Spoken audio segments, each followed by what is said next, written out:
Hey, True Believers, England here with another episode of Comic Book Origins, where we take a look at the very first appearance of any comic book supervillain, hero, team, or generally any character. In this case, we are looking at Omac, Buddy Blank, created in 1974 by none other than the great Jack Kirby, and I mean that great, absolutely fan-frickin-tastic. The man can make a panel, and we're going to see that. This dude, awesome. Anywho, this strange thing about this one is it's an idea that Kirby had since he first left Marvel the first time, where he wanted to make a comic book about Captain America set in the future. That's right, Omac is Captain America set in the future.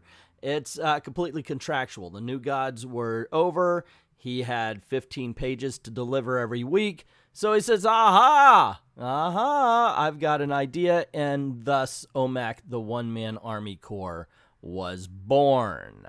This was a commissioned video, so big old thank you to Jay Sorensen for picking this one out. If you want to help out the channel, please go on over to Ko-Fi, drop $1 in the tip jar. Don't worry about commissions. I am full on those and take care of those and then reopen. So anyway, with all that aside, let's get to the very first appearance of Omac. Omac, the one-man army, #1. As always, we take a look at the cover first. Now the cover is asking us, are you ready for Omac, the one-man army? And we see Omac throwing a cube with a woman whose hands and legs are sticky and head are sticking out. This is nightmarish. It really is. I'm not ready for that. I don't know what future you're saying, because it's like a startling look into the world that's coming. But yeah, that's kind of scary. I don't know if I'm ready for this particular thing. Okay, by the way, I used to own this book. Mine didn't have that big crease down the M and everything, but it was really nice. And the thing is, if you can find one of these old 1970s white cover books and they look white, get it. That's a rarity, man. Seriously. Mine did. I sold it on eBay. Anyway, I'm digressing. Let's get into the story. Oh my gosh, it's more of that nightmare shit. Seriously. Come on, Jack. What's going on here? This is just wrong. Omac One-Man Army Corps is the story of a young man in the world that's coming. In a strange place, the common objects of today may become the terrors that we never bargained for, like the one below. Hello, put me together and I will be your friend. Lila. Build a friend. Okay, so that's what this is. It's, oh my gosh, is Jack Kirby introducing the sex robot into DC Comics? All right, ladies and gentlemen, the very first appearance of Omac. So this book starts right away. By the powers granted to me by the Global Peace Agency, I declare this plant illegal and dangerous. And we see everybody who's working there running around. Oh, confound the Peace Agency. They've ruined our racket. Run. When the plan is cleared, Omac takes one last look at the tragic product of man. Lila, put me together and I will be your friend. No, Lila, no one could put this kind of terrible thing together. Hello. Where does humanity stop and technology begin? We no longer know, Lila. I'm no longer who I was, and you, Lila, you and all other things must be destroyed. Things pretty much covers, well, everything, Omac. You want to be a little bit more specific here? But no, Omac is not in need of being specific. He says goodbye to Lila and says, my body is transmitting enough explosive power into this unit to start a chain of blow-ups. Then as Omac leaves, boom, as we see the building exploding. Oh, wait a second, it's 1974, and Omac is slow walking away from an explosion without looking. Dude, he did it 30 years before it became popular in the movies. Okay, well, that seemed to be like the opening of a James Bond film. We got an action scene that maybe it'll have something to do with what's going on here. Because it says, Omac the one-man army really begins here in a one-man operation, a unit of many small subdivisions growing out of what was once called NASA. This facet of the world that's coming reveals how today's space satellites may become more than just instruments. It's Brother Eye and Buddy Blank, and we see a guy looking at a picture and a profile of Buddy Blank and saying, aha, we finally found him. And these little robot-looking guys saying, well, we had to be nonpartisan because we represent every nation, and whoever is chosen is going to be given a lot of power. So the little robot people we find out are actually just regular people covering their faces with cosmetic spray saying, well, we don't want people to know where we're from. We could be of any nation, like accents don't exist. And once they leave, Professor Myron Forrest, you've waited for this moment now. It's come. I haven't touched these controls since my satellite was launched to wait up there. Brother Eye has been sleeping. Ah, there you are, Brother Eye, moving faithfully in orbit, the most advanced and complex piece of metal in the dangerous age. So Brother Eye is awakened, and he's told to make Buddy Blank into Omac, and yeah, Buddy Blank, we get the name. He's nobody, he's nothing until Omac is put upon him, and we do see that he is being pushed around, kind of Charles Atlas out of the way, because the bully wants to see the pretty girl. But Buddy decides to stand up for himself, gets hit, and of course the boss takes the bully's side, saying, "You got a persecution problem there, Buddy Blank. You better move on." And as he's moving on, the bully trips him. "What, that rat? He tripped me." And then we enter the mind of Jack Kirby, and dude. So anyway, Buddy is blamed on, okay, let's start over. So Buddy is actually yelled at for being tripped, and he's saying, "Don't blame that on somebody else, old Buddy Blank. You go on and you go to the psychology section. In the psychology section, in the world that's coming, discontented employees may find new attitudes here." He's about to enter the destruct room. A young lady walks out. "The crying room, Buddy. I feel great after a good cry." The destruct room is just what the name implies, as we see a whole bunch of people with knives just ripping apart books, apparently smashing something with a hammer.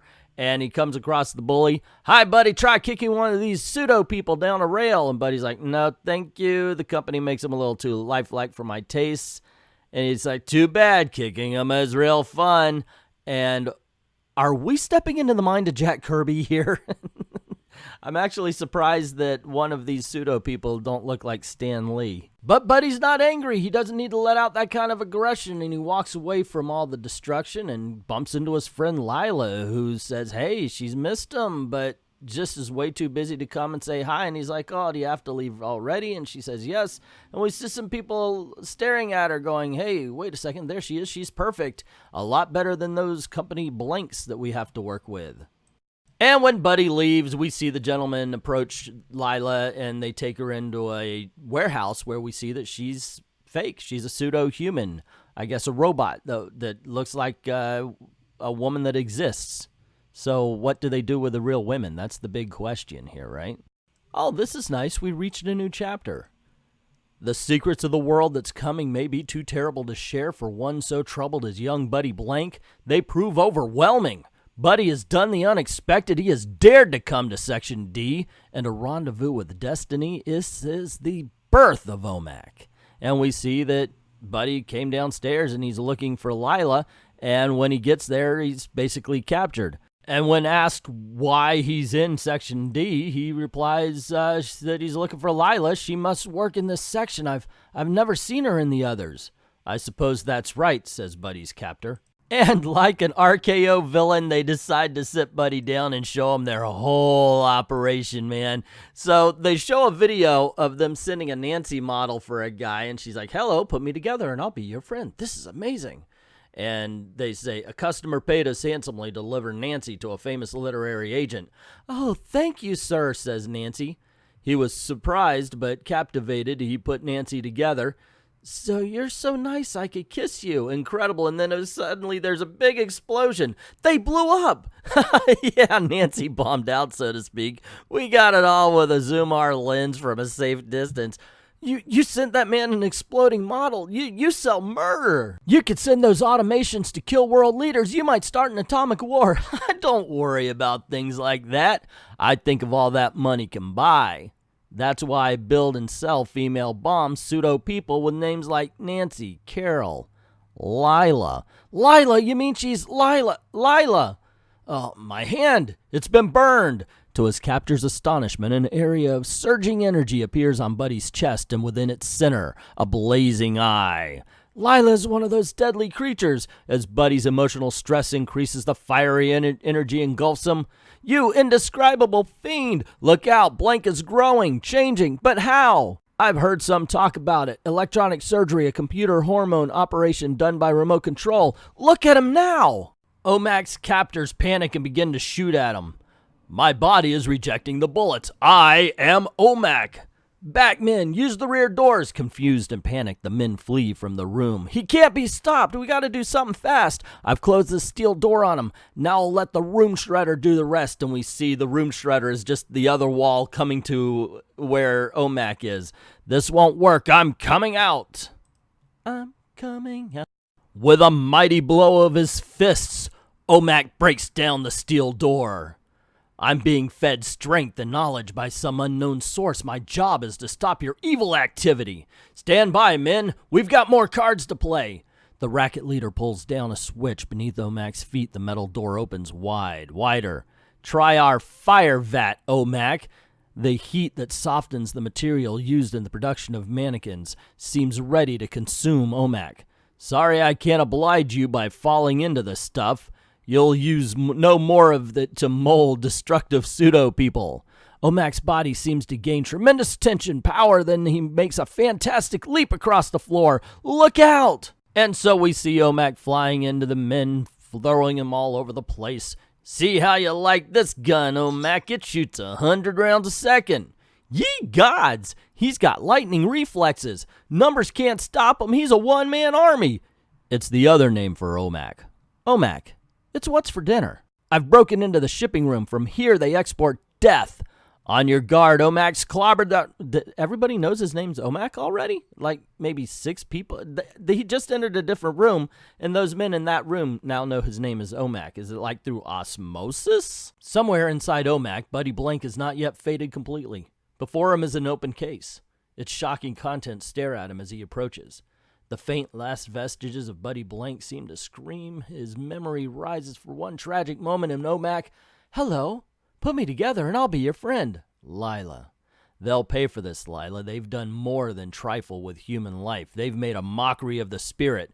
In a terrible flash of insight, Omac realizes he exists, what his mission is, and that his enemy is man's own capacity for self-destruction. Congratulations, guys. You created Skynet, you created the Matrix, you created every evil robot that ever wanted to destroy humanity. Omac lives so that man may live. Later, the incident ends as it begins with the destruction of Section D.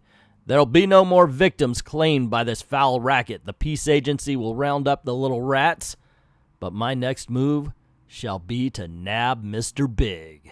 Dude, I wasn't a fan of them either, but to want their destruction, to chase them down and kill them or anything, that's going a little bit too far, man. All they want to do is be with you.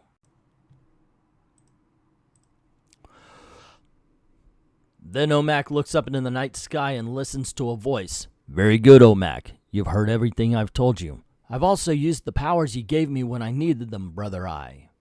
High in orbit, above the earth, Brother Eye communicates with Omac.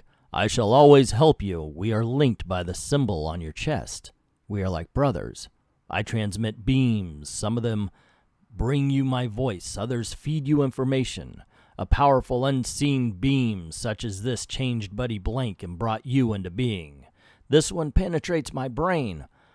On this one beam rides a complete orientation course of Omac's situation. It lights up his environment, background, and where to start on the road to Mr. Big. I start here in Electric City with Professor Myron Forrest. Then on to Mr. Big. Next, want to rent a city? In the world that's coming, the super rich can do it, especially Mr. Big. I'm the one who wants to be with you. So there you go, gang. That is the very first appearance of Omac, the one-man army corps. That's the C. Anyway, I gotta tell you, I liked it. It was pretty good. I kept hearing about how bad Jack Kirby's writing was, and there's some silliness in here, by the way, and the dialogue isn't great, but it's still a fun book. I enjoyed it. There have been, of course, other iterations right up to Brother Eye and Infinity, well, not Infinity. What was it, Infinite Crisis? Yeah, this is a fun time to be had. I think so anyway. This is not bad. Man, Jack Kirby did some weird and cool work. Once again, there's some nightmarish images in here, but the paneling is awesome. I always thought that Jack Kirby was the king of, by that I mean just the way he fits a panel, there's just energy coming off the page, right? This is a really cool book, I think. Anyway, what do you think? Let me know in the comments below. Don't forget to click like, share, subscribe, ring that notification bell if you haven't done it already, and, you know, just make sure the notifications are on for Google and YouTube, and go on over to Patreon, Ko-Fi, drop $1 in the till to help us keep making these videos and help us keep our lights on, basically. Anyway, I'd like to thank everybody who's already done that, and to everyone, all of the true believers, thank you very, very much for watching.